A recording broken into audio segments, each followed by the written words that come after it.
നമസ്കാരം. ഓടും കുതിര ചാടും കുതിര, ഞണ്ടുകളുടെ നാട്ടിലെ ഇടവേളയ്ക്ക് ശേഷം അൽതാഫ് സലീം എഴുതി സംവിധാനം ചെയ്ത സിനിമ.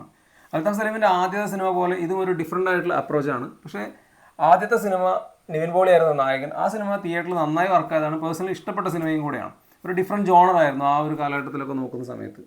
പക്ഷേ ഈ സിനിമയിലേക്ക് വരുന്ന സമയത്ത് ഡിഫറെൻറ്റ് ജോണറൊക്കെയാണ്. പക്ഷേ ഇതാകെ എന്താ പറയുക, മിസ്ഫയർ ആയിപ്പോയ പരിപാടിയാണ്. എനിക്കിത് തുടക്കം മുതൽ ഇത് വർക്കായില്ല. കാരണം അത് സഹിച്ചിരിക്കുന്ന ഒരു ഫീലാണ് ഉണ്ടായത്. ഒട്ടും എൻഗേജ് ചെയ്യിക്കാതെ പോവുക, ഇതിൽ പറയുന്ന പരിപാടികളൊന്നും നമ്മളുമായിട്ട് ഒരു കണക്ഷനും തോന്നാതിരിക്കുക. അപ്പം നമുക്ക് ആ സിനിമയിൽ പറയുന്ന കാര്യങ്ങളോട് ഒരു ഇൻറ്റിമസി അല്ലെങ്കിൽ നമുക്കത് കണക്റ്റ് ആവുക ചെയ്യുന്നൊരു ഫീലുണ്ട്. അതില്ലാതായി കഴിഞ്ഞാൽ ഒരു 2.5 മണിക്കൂറൊക്കെ ഉള്ളൊരു സിനിമ നമുക്ക് ഒരു യുഗം പോലെ ഫീൽ ചെയ്യും. അങ്ങനെ ഫീൽ ചെയ്തിട്ടുള്ള ഒരു സിനിമയാണ്. ഇതിൽ സ്ക്രീനിൽ കാണുന്നതിൽ ആകെ വർക്കായിട്ടുള്ളത് ലാലിൻ്റെ പെർഫോമൻസ് ആണ്. പിന്നെ കല്യാണി സ്റ്റാർട്ടിങ്ങിലൊന്നും വലിയ കുഴപ്പമുണ്ടായിരുന്നില്ല. ബാക്കി ഒരു കാര്യവും വർക്കായിട്ടില്ല. ഫഹദ് ഫാസിലാണെങ്കിലും വിനയ് ഫോർട്ട് ആണെങ്കിലും അങ്ങനെ തുടങ്ങി ഇതിനകത്ത് ഉള്ള പരിപാടികളൊക്കെ മോശമായി തന്നെ തോന്നിയത്. കാരണം ഓണക്കാലത്തൊന്നും തിയേറ്ററിൽ പോയി എൻജോയ് ചെയ്യാൻ പറ്റിയൊരു പടമേ ആയിട്ട് ഇത് ഫീൽ ചെയ്തിട്ടില്ല. ഈ സിനിമ കാണുന്നതിനിടയിൽ കുറേ പേര് ഇറങ്ങി പോകുന്ന കാഴ്ചയെ കണ്ടു. അങ്ങനെ പോലും ഫീൽ ചെയ്തിട്ടുള്ള ഒരു സിനിമയാണ്. കാരണം കണ്ടിരിക്കാൻ തന്നെ ബുദ്ധിമുട്ടാണ്. ഒരു ടോർച്ചർ ഫീലൊക്കെയാണ് ഇടയിൽ തോന്നുന്നത്. ഇതിന് ഫസ്റ്റ് ഹാഫ് സ്റ്റാർട്ടിംഗ് ഒക്കെ വലിയൊരു തെറ്റില്ലാത്ത രീതിയിലായിരുന്നു കേട്ടോ.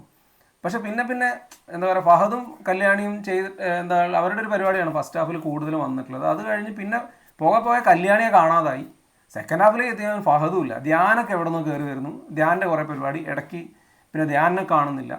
പിന്നെ വേറെ എന്തൊക്കെ കുറേ അങ്ങനെ പോകുന്ന പരിപാടിയാണ്. ഇത് എവിടെയും എൻഗേജിങ് അല്ല, ഒട്ടും എൻ്റർടൈനിങ് ആയിട്ടുള്ള പരിപാടിയായിട്ട് തോന്നിയില്ല. പാട്ടുകൾ വലിയ കുഴപ്പമില്ല. ജസ്റ്റിൻ വർഗീസാണ് മ്യൂസിക് ചെയ്തിരിക്കുന്നത്. ആ പാട്ട് പരിപാടി രണ്ട് പാട്ടുകളും വലിയ തിരക്കിടില്ലാതെ തോന്നി. സ്കോറും പുള്ളി തന്നെയാണെന്ന് തോന്നുന്നു. സ്കോറും നന്നായി തന്നെ വന്നിട്ടുണ്ട്. പക്ഷേ ഇതിനകത്ത് ഈ പറഞ്ഞ ടെക്നിക്കൽ ക്വാളിറ്റി ഒക്കെ കൊള്ളാം. അതായത് DOP ആണെങ്കിലും എഡിറ്റിംഗ് ആണെങ്കിലും ഫ്രെയിമുകളാണെങ്കിലും അതൊക്കെ നൈസാണ്. ഈവൻ കോസ്റ്റ്യൂം ഉൾപ്പെടെ ഒരു കളർഫുൾ പരിപാടിയൊക്കെയാണ്. പക്ഷേ ഇതിൽ പറയുന്ന മെയിൻ പരിപാടി, അൽത്താഫ് ഉദ്ദേശിച്ചിട്ടുള്ള മെയിൻ കാര്യം എല്ലാം പാളിപ്പോയിട്ടുണ്ട്. കാരണം ഇങ്ങനെ ഡിഫറെൻ്റ് ആയിട്ടുള്ള വരുന്ന സാധനങ്ങൾ അത് കറക്റ്റ് മീറ്ററിൽ പ്രേക്ഷകരിലേക്ക് എത്തിയിട്ടില്ലെങ്കിൽ പിന്നെ അത് ആ രീതിക്കുള്ള പാളിച്ചുണ്ട്. അതാണ് സംഭവിച്ചിട്ടുള്ളത്. ഒന്നാമത്തെ ട്രെയിലറും പരിപാടിയൊക്കെ ഒരു ഓക്കെ ഫീലായിരുന്നു. തിയേറ്ററിൽ ആകെ കുറഞ്ഞ ആൾക്കാർ എത്തിയിട്ടുള്ളൂ.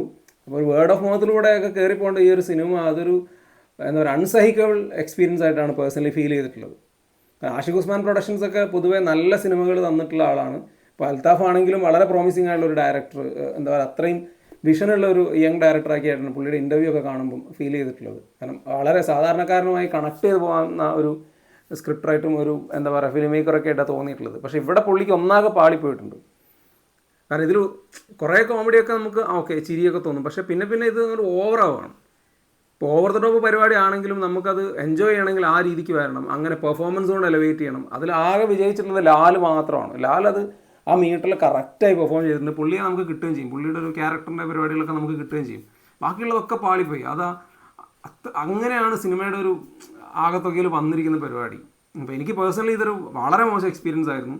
അൺസഹിക്കബിൾ എന്ന് തന്നെ പറയാം. ഇതൊന്ന് കഴിഞ്ഞ് കിട്ടിയാൽ മതി എന്നുള്ളൊരു ഫീലായിരുന്നു. ഇതിൻ്റെ ഒടുക്കം എന്താ പറയുക, സിനിമ കഴിഞ്ഞങ്ങ് എണീറ്റ് പോകുമ്പോൾ വീണ്ടും ലാല് വെറുതെ അങ്ങനെ പോകാൻ നിൽക്കരുതെന്നൊക്കെ പറഞ്ഞിട്ടുള്ള ഒരു പരിപാടിയൊക്കെ ഉണ്ട്. അവിടെയാണ് കറക്റ്റ് ഇത് പറയുന്നുണ്ട്. കാരണം ഏറ്റവും മാർവലസ് ആയിട്ടുള്ള അടിപൊളിയായിട്ടുള്ള 2 വേർഡുകൾ എന്നൊക്കെ പറഞ്ഞിട്ടൊരു ബുക്കിനെ കുറിച്ച് പറയുന്നുണ്ട്. അതിൽ ആ എൻഡ് എന്ന് പറഞ്ഞിട്ട് പറയുന്നൊരു പരിപാടി ശരിക്കും കറക്റ്റാണ് തോന്നി ആ ഒരു മൊമെൻറ്റിൽ. കാരണം അങ്ങനെയുള്ളൊരു സിനിമയാണ്. എനിക്കതൊരു വെറുപ്പിക്കൽ അല്ലെങ്കിൽ അൺസഹിക്കബിൾ, മടുപ്പിക്കുന്ന അങ്ങനെയൊക്കെ പറയാൻ പറ്റുന്നൊരു സിനിമാറ്റിക് എക്സ്പീരിയൻസ് ആയിരുന്നു.